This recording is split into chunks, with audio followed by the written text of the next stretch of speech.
Good afternoon, everybody. My name is Shami Benjamin, and we're actually here with Dr. Nadia, who works with Poznan University of Medical Sciences to provide counseling sessions for our students. I'm going to go ahead and let her introduce herself. Hi, everybody.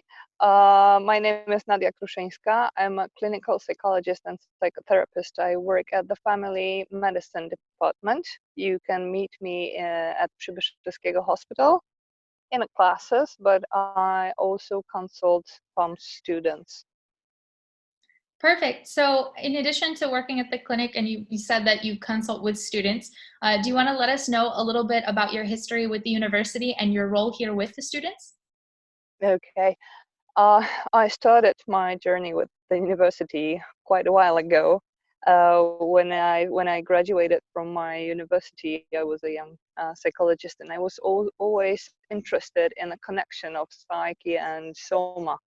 So how the somatic aspects work with our emotions and the other way around. So I wanted to work at the connection of those two. That's where that's why I'm here, and it still excites me. That's always exciting. I think it's really important for all of our physicians to be passionate about their work. So Yeah.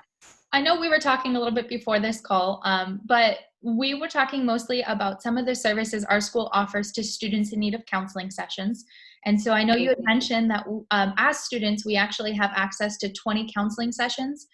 Is that something that they would need health insurance for? Is that something they need to pay for? Do you want to provide some details on that? Okay. This is the service that school provides for every student that's enrolled on the list. So you can have up to 20 counseling sessions, which is for free for students. You don't need any extra insurance for that. All you need to do is get in contact with us. It's 3 of us. You can find our contacts on the PUMS website at CAPS. You will find our mobile numbers, our emails, and that's the easiest way to get in contact with us. No extra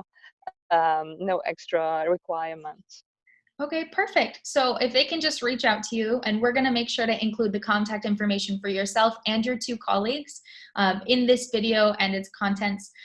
But for those who visit the website and get a hold of them, your contact information, they can just reach you via WhatsApp. Is that right? Or via email? Yes, you can call me directly, you can text me, you can WhatsApp me or Skype me. Okay, perfect. Now that being said, I know you said you might have a couple other colleagues. Do you want to briefly introduce them as well? Okay, my 2 colleagues is Adam Bekier and Hanna Bogacka. Adam Bekier is a psychotherapist and a coach. Hanna Bogacka is a psychoanalyst, a very experienced one. So we provide, I guess we provide quite a good service for students. I mean, both the quality and 3 of us are eager to help you guys, especially in a time that is as hard as this one. Yeah, absolutely. I know being in quarantine, I've talked to a few students that are struggling, and it's tough, you know, when you don't have your usual rhythm and schedule, and it's harder to see family and friends. Sometimes it's difficult, which is why we wanted to make sure we talk to you today and get this information out to students. So that being said, I know during COVID, or when pre-COVID times, you could see students in your office, but you could Yeah. also see them via Skype, or also you were mentioning via WhatsApp. Do you want to talk a little bit more about what Yeah. that looks like for students? Yes, exactly. You know, I've been working from my office and online if it's necessary, long before COVID.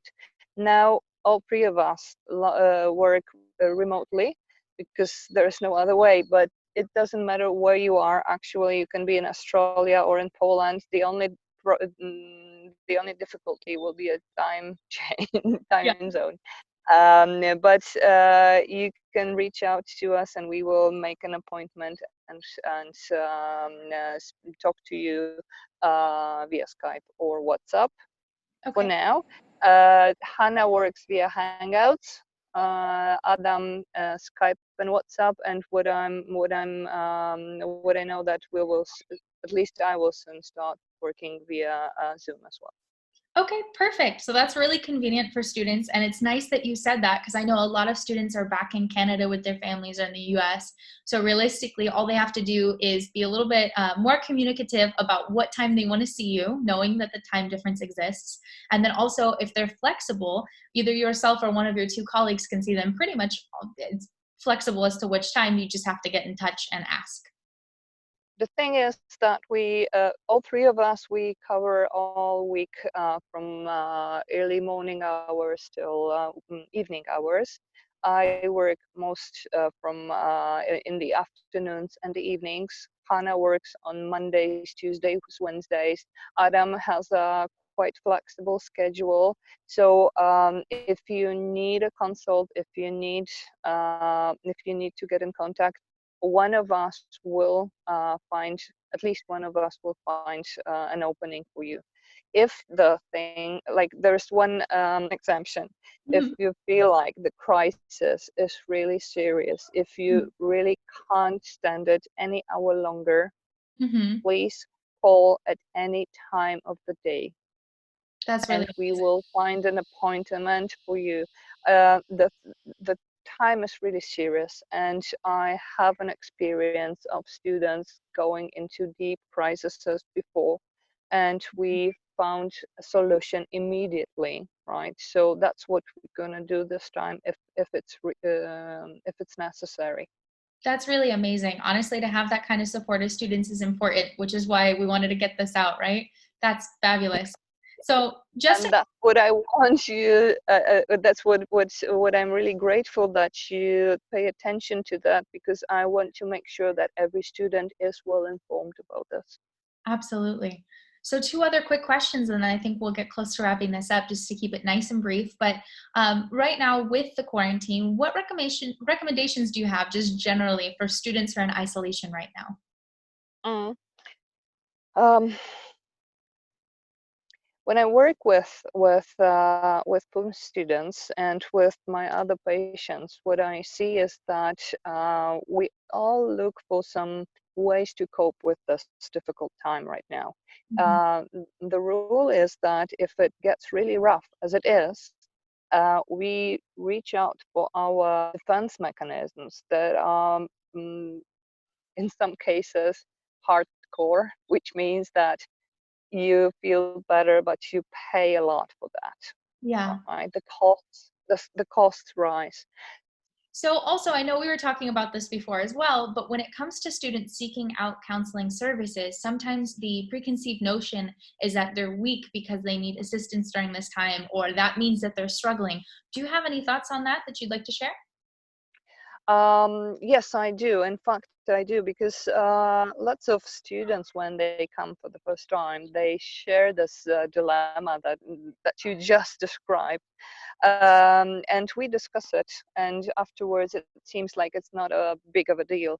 But what I'm more worried about, and what I would like to focus on the most, is that um, some students will struggle more than others.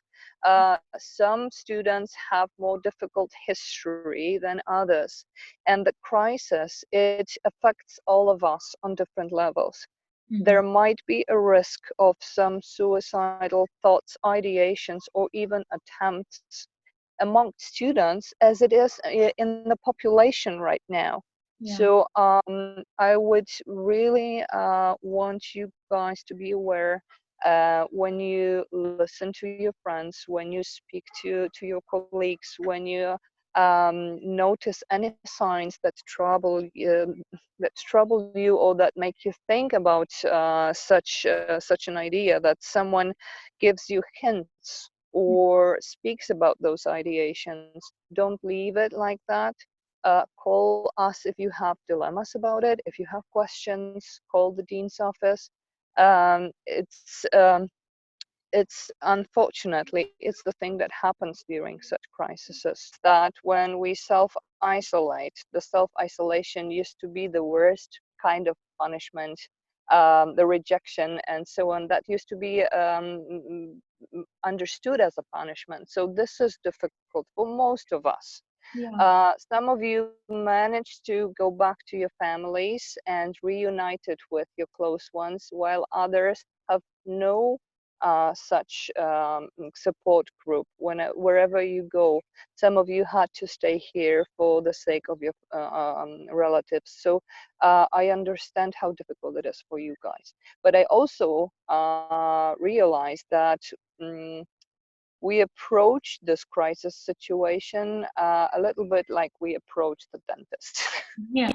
Some of you choose to go proactively, and when it starts itching or it hurts a bit, you seek for some kind of support, while others will build up and wait till the symptoms exacerbate to the point it's unbearable. Now That's they what need a root people do with canal. the net. Yeah. Yeah, yeah, exactly. And I know that you won't change your habits, but I'm calling to your rational mind right now to see if you can treat this kind of consult or help or support as something that is, I don't know, quite normal in Yeah. this unnormal times.